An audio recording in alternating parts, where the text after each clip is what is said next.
Hi there! Day before Christmas in Sweden, and our house is quite busy at the moment. In here in our living room, my husband is cleaning, and this is the only room we actually clean this Christmas. It's a bit chaotic indoors because we have workers, not today, but other days. And well, as I said yesterday, we would like to keep ourselves like sane this Christmas and not like keeping us busy with boring things. So we try to put our energy in cooking and preparing cakes, and we have this gingerbread house that we prepare with kids. We're going to do that this afternoon and some other preparations. So we do that instead of like doing the boring things. And we celebrate Christmas only with our family. So it's me and Philip and our, how many are they? 4 children. And my family is spread out. I have 2 sisters in Ireland, in Cork. I have 1 brother in Gothenburg, and also my parents in Gothenburg. Hi, Barefoot Gardening. But ever since I met my husband Philip, we celebrate 15 years next year, and it's so nice to see you sit and wait for me. When we met, we were. We agreed that it was very important for us to find our own traditions. And we have done that with nearly, I would say, any time of the year in Sweden where we celebrate things like Midsummer and East. I don't even know the names. And Christmas and things like that. So it's very important. I got battery, my camera said. So maybe I just go for the most important thing first and then talk a bit more later. I am still standing in the kitchen and I just put the red cabbage from yesterday. So what I'm going to do next is my father's traditional green kale, and it's also a thing where you, more like a stew, where you boil the kale in the water from the ham for a very long time with like apples and some herbs. So today I'm going to harvest the kale, and this is basically what I grow the kale for. And at least it was the reason why I wanted to grow kale in my garden when I began this garden project 10 years ago. So now you may wonder about the house. I bought this house 2004 and I was single by then. It was only me, and I have a huge interest in houses, and old houses too. And I met my husband in 2005, I think. He's not interested in houses. He wants to live in a beautiful place, but he's not interested in renovating and painting and do things with a house. So that's me responsible for that thing. I haven't seen my kale in like daylight. Yeah. This is actually really okay. This plant, look, it's nice.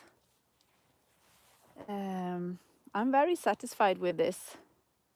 It doesn't look maybe that much, but it depends on also how much you choose to grow. And I have harvested kale for some months, both for cooking, and kids have harvested lots for the rabbits. Actually, I have been chasing rabbits in the garden today. Or do you say bunnies? It's the kind of pet that the kids have. We have 2 pets, 2 rabbits, and they were out in the garden together with the kids, but one of them ran away. So I actually caught it. So I am very satisfied. So here is the one. I think this one will be the best, and the rest, they looks a bit rotten and not too fresh, but I don't mind actually. I leave them in the kitchen garden because they will be very useful in springtime. I will turn the camera and show you. On the stem here, and this is not very something that you may know as a beginner in the garden, but kale sprouts from the stem. New fresh sprouts all over here. And it's too cold and too dark in Sweden, even though it's getting brighter every day now since it turned like yesterday. So if you leave the plants in the garden, they will begin to grow in springtime when there's enough light.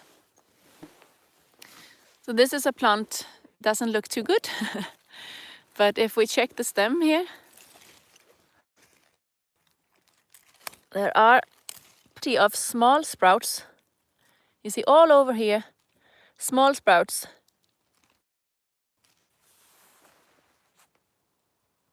And it's the same with all the plants here. And Diana just writes a comment saying that you have kept the same plants for 3 years in your garden. And that's actually possible. And there are, hardy perennial varieties, kale and other brassicas. So it's possible to do so. But I want to, I prefer to change the place for the brassicas in my garden. I have tried to grow the perennial ones, but I didn't succeed that good. I guess I will give it a new try some other time. So this dish I am making for tomorrow's Christmas lunch. It's a traditional one from my grandmother, Elise, my father's mother. I keep the nice leaves in here, and I have the leaves that I think is okay for the pets. Yeah. So what I'm going to do is I fry the kale along with apples and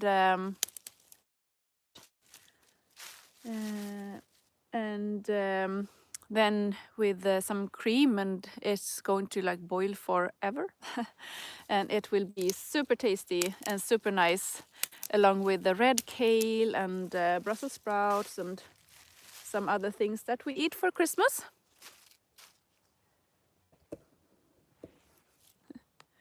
It looks almost like a small bonsai.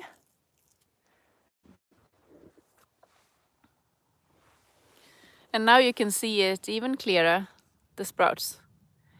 And in springtime, like in Sweden, it could be really, really cold in spring, but as long as it's light, it's daylight and quite and some more daylight hours compared to now, this will be one of the first vegetable possible to harvest in the garden. I think I mentioned it in some other harvest calendar that this year I didn't dig up and planted in some kale plants or brassicas at all in my polytunnel, but I used to do that. And what happens then is that it's getting warmer earlier in the season here in Sweden in the polytunnel, which means that I can start harvesting sprouting kale even, let's say, a few weeks earlier in the polytunnel. So it's very good use for that. The seeds company that I work with, I have my own seeds collection here in Sweden, Denmark, Norway, Finland. Så året runt with Sara Bäckmo. It's in nearly any garden store. You can find it all year round. And we had a question from someone, a gardener, saying, I got the wrong seeds. This is not kale. This is like Swedes or something. And that woman, she was not satisfied with the size of the stem. And I'll show you. She thought it looked more like I don't know, some other kind of brassica thing. But here you can see it's a magnificent stem, and all over the stem sprouting new sprouts of kale. So the trick is now to make them survive, and that's not damp like environment. They will probably die because they get eaten up by animals. But I am thinking this year that I will try to keep the net on top to see what happens, because most often I don't grow it with a net wintertime, because I didn't use before this very good net. But now I have a very, very, very good. You may wonder why I keep those like skeletons of the Brussels sprouts, but that is also so that the kids can cut the stems and give to the rabbits.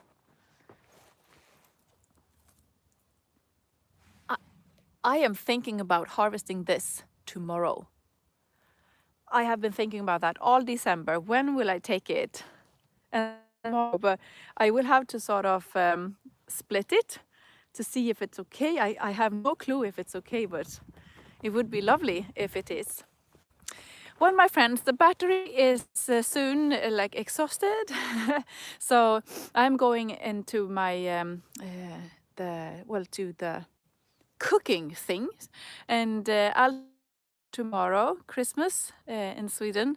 We don't have any snow, and I was told that Santa will be coming on the road tomorrow.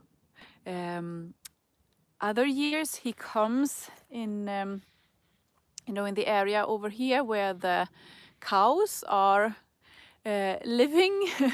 And it's very beautiful because he's got his a candle with him, and a big sack and everything, and it's very beautiful when it's snowy. But now it's not snowy, and it's very lerigt. It's very it's not easy to walk there because it's very wet. So we were told that he's coming on the road tomorrow. Exciting. Well, my friends, see you tomorrow, and I hope you have a nice day with lots of preparations, and Merry Christmas if I don't see you tomorrow live on my YouTube channel. Goodbye, everyone. Have a nice day. Bye-bye.